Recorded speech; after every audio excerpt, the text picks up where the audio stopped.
Well, welcome. It's very nice to see so many people here to find out about how and why Facebook is eating the world. My name's Tim Lewins. I'm the Deputy Director of CRASH, the Centre for Research in Arts, Social Sciences and Humanities, which is responsible for putting on these Humanitas lectures. And it's great that you've all come along for this, the first in this year's events in our series associated with the Humanitas Chair in Media. Now, as is always the case with the Humanitas events, we're extremely grateful to the Weidenfeld-Hoffmann Trust for their support, which makes all of these events possible. And it's, I think, particularly important now to express our sadness at the death very recently of George Weidenfeld. This is the first Humanitas event that we've held in Cambridge since George Weidenfeld's death. We owe him a very great debt. Lord Weidenfeld devised the Humanitas programme, and his very formidable network of contacts and friends has enabled this programme to take place. And in particular, this chair, the Humanitas Chair in Media, which of course he had a particular interest in, has been made possible by the very generous support of the Blavatnik Family Foundation. So we also need to express on this particular occasion our debt to the Blavatnik Foundation.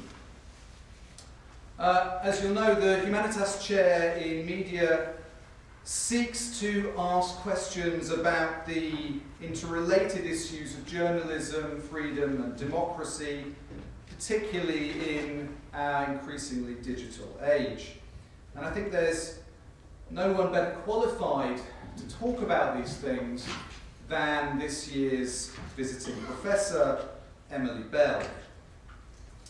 Emily was born in Norfolk. She read jurisprudence at Christ Church in Oxford. She's an academic now, but before she was an academic, a great part of her career was spent at Guardian News and Media. She was initially a reporter and then business editor at The Observer. And in 2000, she moved to take charge of the Guardian's network of websites. She was editor-in-chief across the Guardian websites. She was director of digital content for Guardian News and Media. And in that role, she really was a pioneer in developing the Guardian's approach to multimedia formats, data and social media ahead of more or less all other mainstream competitors and news outlets.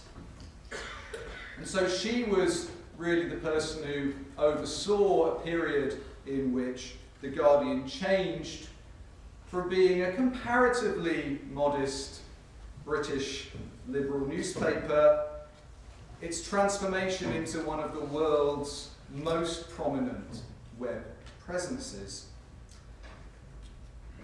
She won, or the Guardian won under her direction, 4 Webby Awards in 5 years for Best Newspaper on the Web, and she also won many other prestigious UK industry awards.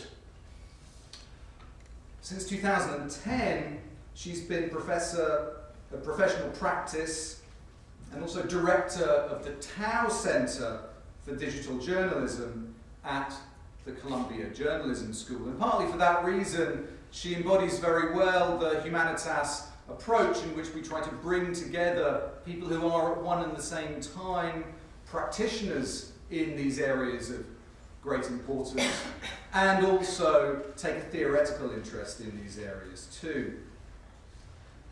And of course she continues to write, and she continues to tweet, and she continues to blog about how journalism and the media are changing, and about the ongoing existential crisis in publishing.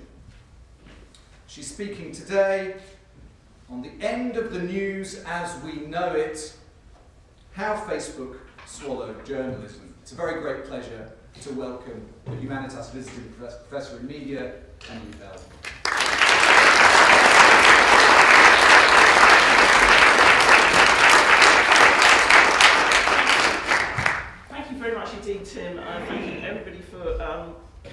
out this afternoon, particularly when British weather has been reminding me that actually I don't necessarily want to move back here quite as badly as I thought I would. Thanks very much indeed. I'm incredibly honoured, and it's a great privilege to be here at Cambridge, where I was not as an undergraduate. There is a Cambridge in America, so I've had lots of messages from people this week saying good luck at Harvard. The microphone on, please. Oh, sorry, I've got to unmute myself. Yeah. I have quite a loud voice, even without a microphone. There we go.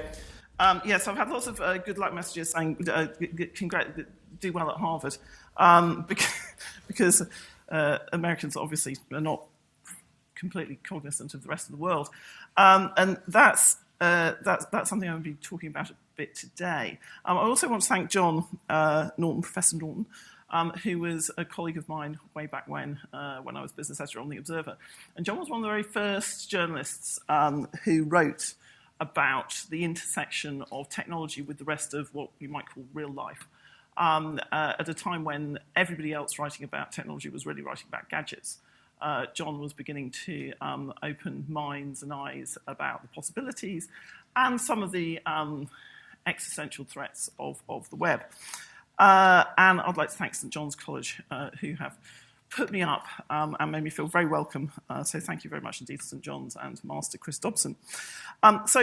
First talk in this series, the end of news as we know it, how Facebook swallowed journalism. An American colleague at Columbia took one look at this and said, are you giving a religious talk? To which I could pretty emphatically say no. They said, well, there's a burning cross and everything. I said, no, that's a Facebook, the Facebook logo. So I've committed the great internet journalism crime of creating what we call a curiosity gap headline, which is where you say something in the headline, and then you under-deliver on your promise to demonise the said institution. My mother also rang me up and said, what is it? What are you doing? Where are you talking? And I said, I'm a Humanitas. And she sounded a little scared and said, is that in Switzerland? And I said, no. No, you're fine. It's not. It's not those people yet, Mum. So I'm not I'm not here to deliver any sort of biblical warnings about how terrible the social web is, or how we should be worried about these people coming from media. In fact, probably quite the opposite. But something really dramatic is actually happening to our media landscape. It's happening to the public sphere, and it's happening to our journalism industry. And I think it's happening without most of us really actually noticing what's going on, and it's certainly happening without the level of public scrutiny and debate that it really deserves. Our news ecosystem, I would argue, has changed more dramatically in the past 5 years than it has in the previous 500. Now, you may think that that's a rather tall claim, given that we've gone through scribes and coffee houses and the Fourth Estate and the Peanut Gallery, and then we've gone into broadcast television. Surely that was a bigger upheaval. Surely all of those things. Surely the internet in 1995. Well, I don't think so. I think that we're just going through right now something which completely upends how we've thought about and how we've practiced journalism in the past 200 years and how publishing has happened in the past 500 years. We're seeing huge leaps in technical capability, virtual reality, live video, artificially intelligent news bots. I got my news this morning from a robot that sends me a message. And it's simply an automated system. But because it sends me with a cute picture of a robot waving and emojis at the end of it, I tend to read it, which I know is facile, but I do. So we're seeing these controls, we're seeing these changes in technology. We're also seeing change in control and financing, which is putting the future of the publishing ecosystem into the hands of very, very few people, nearly all of whom are resident on the west coast of America. And they now control the destiny for many. Social media hasn't just swallowed journalism. It's swallowed everything else as well. It's swallowing political campaigns, banking systems, personal histories, the leisure industry, retail, even government and security. The phone in our pocket is our portal to the world. And I think for many this for many reasons, this actually heralds an incredibly exciting opportunity, both for education and for information, for media, and for connection. But also there are lots of existential risks it brings with it. So questions really, I think today are, should we be accepting those risks? Do we really understand what they are? Are we working hard enough to interrogate new systems of power? And do we have the scale to challenge government? That actually have these new systems of power have the scale to challenge governments. But they're also largely unaccountable except to the markets, and they're almost entirely opaque and designed to be so. So what I want to talk about today is not social media swallowing the whole world, but actually about that subsidiary and what its impact is on the field that I come from, which is journalism.